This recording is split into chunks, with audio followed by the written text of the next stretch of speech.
دلوقتي، ويارا مجدي صديقة دائمة للبرنامج ودايما بتقول لنا شعر جميل. النهاردة هتشارك معانا الحلقة بشعر شمس مصر وهنتابعها معاكم.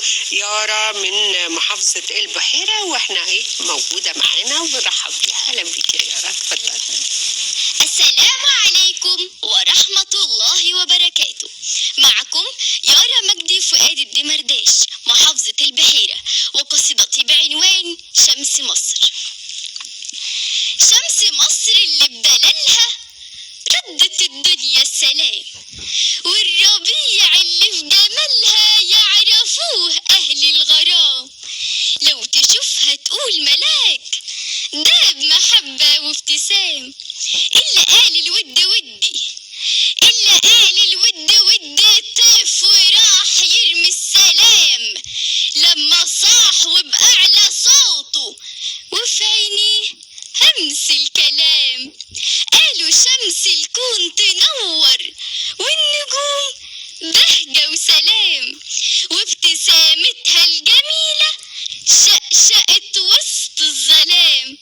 انت يا بستان زمانك، انت يا بستان زمانك، زينك رب الانام، عطرك بالمسك زانك بين اساطير المنام.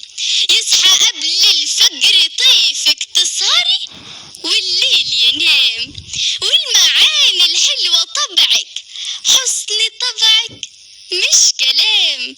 دي صفاتك يا بلدنا، دي صفاتك يا بلدنا، أهلك الناس الكرام.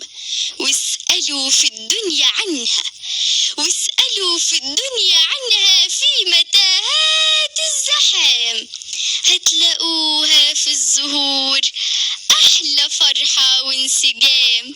نسمة حلوة في عز صيفك، نسمة حلوة في عز صيفك، مصرنا أمن وسلام.